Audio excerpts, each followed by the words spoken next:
The GEEK Files, 2026, July 30th, the day after a Welfare Wednesday full moon. The 3 work terms at Creo, which is now Kodak Graphic, fall of 94, spring of 95.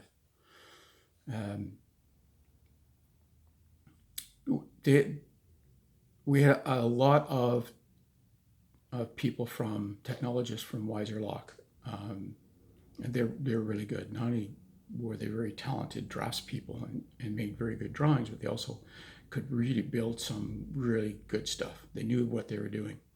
And one of them, Lon, had made this folded wire spring. Like it looked like kind of like an old-fashioned lock opening. Unfortunately, the manufacturer just used any old wire, and it used instead of using spring wire to fold it up,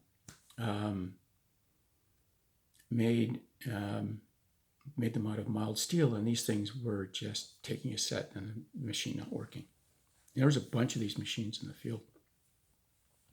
So they gathered up a team and away we went. Now, my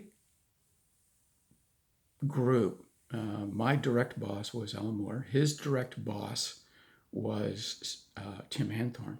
And both of them just brilliant designers. I don't remember who's their boss, but the project manager was Steve Prusesky.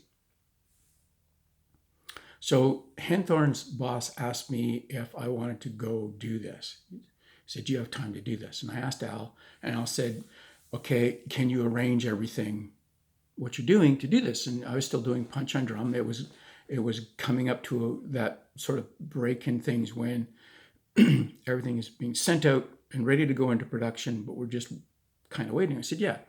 I said, I'll be gone about a week and a half, but I can do this. Now, I don't know why they asked a co-op student to do this, but I'm going to make the assumption that's because I was an aircraft mechanic, I was mature, I was used to getting in, getting the job done, and getting the hell out of Dodge. So we gathered everything up. I made arrangements with Al. Al knew where I was, what was going on. I had almost no interaction with Steve Prusesky. So I didn't think about telling him at all. So off we go out to the airport. And at that time, when I went back to university, I thought, well, this will be my real last time to see how long I can grow my hair. Like exactly how long can I actually get it?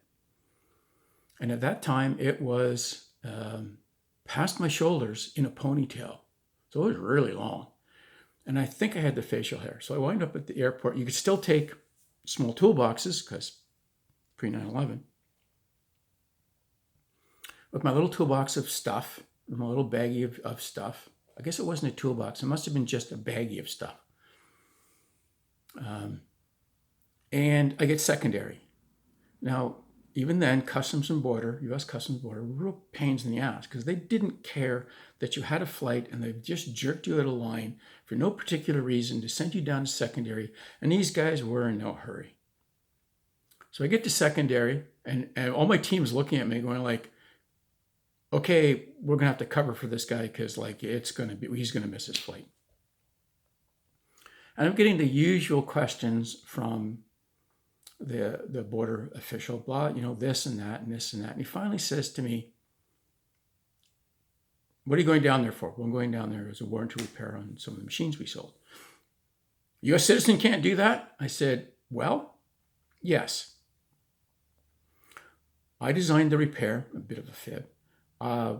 We can certainly contact the companies and have them pick someone to come up, fly them up here, have them go through there, have them sit, go through the training, figure out how to do this, how to tell that the repair is proper. Then they can fly back home and institute the repair And it'll be about a week where the machine's down and the company's not working because these are the printing plate. These things make the printing plates. Or since I designed the repair, I can fly down there and between shifts have this thing installed and the company never misses a beat. Which would you prefer? And he just stares at me like, because I'm going like, I don't care. Like, I'm going to miss my flight unless you let me go. So like, what does it matter to me? And he says, okay, away you go. I really don't think he was expecting that answer from me at all. Like, like, buck up. Like, we're trying to do you guys a solid. And so there we go. We pack up and jump on the airplane. The first place we visit was Crawfordsville, Indiana, south of Indianapolis. Making appropriate life decisions. You don't make any money, but you get good stories.